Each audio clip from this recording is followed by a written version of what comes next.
Can a single car completely change the way the world sees an entire company?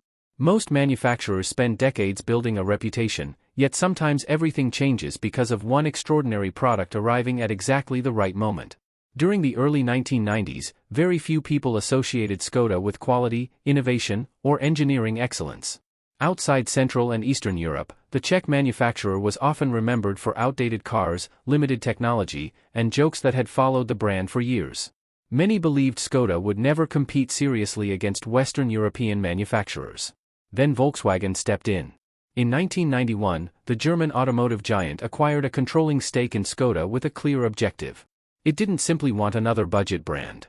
It wanted to prove that careful engineering, modern manufacturing, and intelligent investment could completely transform a struggling company.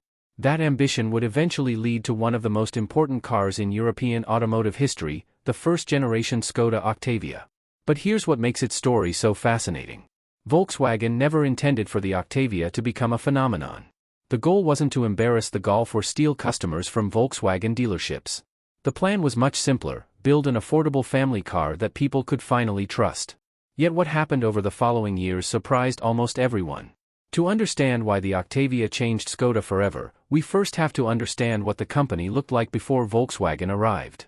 Founded in the 19th century and carrying a proud engineering tradition, Škoda had nevertheless spent decades behind the Iron Curtain, isolated from many of the technological advances taking place in Western Europe.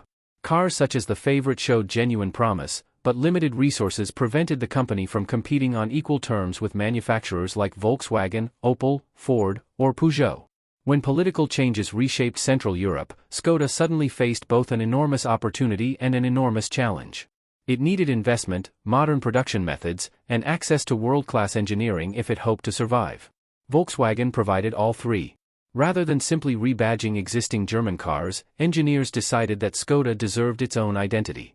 The new Octavia would share technology with the best products in the Volkswagen Group while maintaining a distinct character focused on practicality, value, and reliability.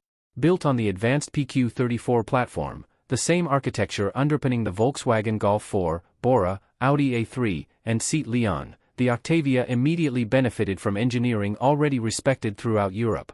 But the Czech team didn't simply copy the Golf. They stretched the wheelbase, designed an entirely different body, and created one of the largest luggage compartments in its class.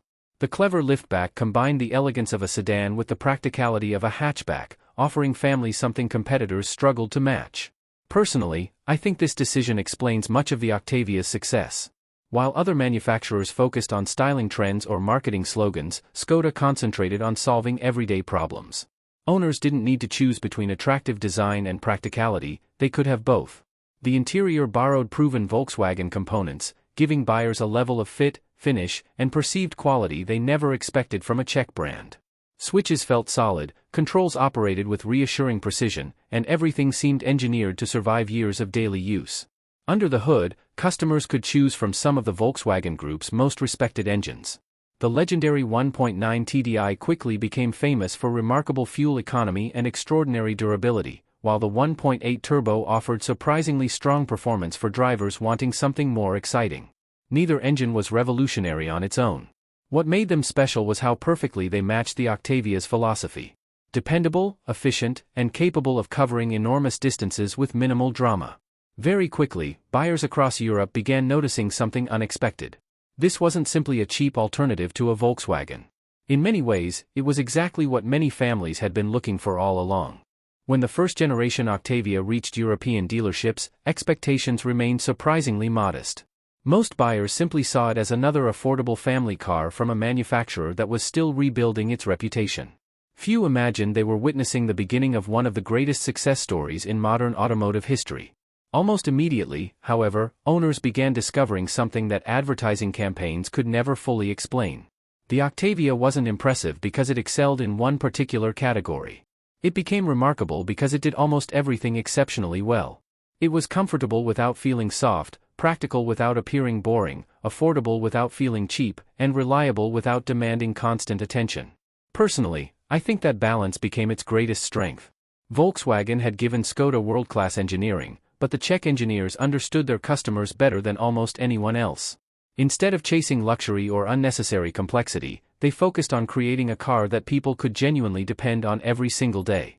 That philosophy resonated across Europe. Families appreciated the enormous luggage compartment that easily swallowed everything from baby strollers to vacation luggage. Business owners valued its durability and low operating costs. Taxi companies quickly realized the Octavia could cover hundreds of thousands of kilometers with minimal downtime. Before long, the car became a familiar sight everywhere, from crowded city streets to remote rural villages. One engine, in particular, became almost legendary, Volkswagen's 1.9 TDI. Even today, decades after production began, countless examples continue covering extraordinary mileages. It wasn't unusual to find Octavias with 500,000 kilometers, or even significantly more, still running with their original engines. Fuel consumption remained impressively low, maintenance costs stayed manageable, and mechanics across Europe became intimately familiar with every component. The phrase, "it just keeps going," gradually became one of the most common descriptions owners used when talking about their Octavia. But reliability wasn't the only reason the car earned such widespread respect. The chassis delivered a level of refinement many people simply didn't expect from a brand that had once been dismissed as outdated. Built on Volkswagen's advanced PQ34 platform, the Octavia felt stable at highway speeds, predictable through corners, and surprisingly solid over rough roads. It lacked the flashy personality of some competitors, yet after spending hours behind the wheel, many drivers realized they appreciated its calm confidence far more than dramatic styling or exaggerated performance. Then came another surprise. Škoda introduced the Octavia RS. Suddenly, the sensible family liftback revealed an entirely different personality. Powered by the turbocharged 1.8-liter 20-valve engine producing around 180 horsepower, the RS combined everyday practicality with performance capable of challenging far more expensive hot hatches. It wasn't designed to replace the Golf GTI. Instead, it offered something uniquely Czech, a practical family car that could comfortably carry 5 passengers and their luggage during the week, then deliver genuine driving enjoyment on a winding road during the weekend. That dual personality made the RS an instant favorite among enthusiasts who wanted speed without sacrificing practicality. Meanwhile, Škoda also entered one of the toughest motorsport arenas in the world. The Octavia WRC looked dramatically different from the production car, featuring aggressive aerodynamics, four-wheel drive, and a turbocharged rally engine developed specifically for the World Rally Championship. Against giants like Subaru, Mitsubishi, Ford, and Peugeot, victories proved difficult to achieve, but participation itself transformed the public image of the brand. For the first time in decades, people around the world saw Škoda competing on equal terms with some of the biggest names in motorsport. Even though the rally program never dominated the championship, it demonstrated something equally important: Škoda no longer saw itself as a second-class manufacturer. Confidence was returning. Ironically, the Octavia's greatest challenge eventually came from inside the Volkswagen Group itself. As each new generation of Golf, Passat, and other models arrived, many customers began asking an uncomfortable question. If the Škoda offered similar technology, comparable reliability, more interior space, and often a significantly lower price, why pay extra for the Volkswagen? It was a question the company had never intended buyers to ask. Yet thousands did exactly that. The Octavia had quietly evolved from being Volkswagen's budget alternative into one of the smartest purchases in the entire European market. Perhaps the strongest evidence of its success came years later. When the second-generation Octavia entered production, demand for the original remained so strong that Škoda made an unusual decision. Instead of ending production completely, the company continued building the first generation under the name Octavia Tour. Very few modern cars receive that privilege. Most disappear as soon as their successor arrives. The Octavia stayed because customers simply refused to let it go. That decision spoke louder than any marketing campaign ever could. The car Volkswagen originally hoped would rebuild Škoda's reputation had done far more than that. It had completely transformed the future of the brand. The longer the Octavia remained on the market, the more obvious it became that its success wasn't built on clever advertising or short-lived trends. It was built on trust. Owners recommended the car to friends, families bought a second or even a third Octavia, taxi companies replaced aging fleets with newer examples, and businesses discovered that few vehicles could match its combination of reliability, practicality, and low operating costs. In many countries across Central and Eastern Europe, the Octavia quietly became part of everyday life. It transported families on holidays, carried workers across thousands of kilometers every week, served as police vehicles, ambulances, company cars, and taxis. Unlike exotic sports cars that became famous through magazines and posters, the Octavia earned its reputation through millions of ordinary journeys completed without drama. Personally, I think that's much harder to achieve. Building a car people admire is impressive.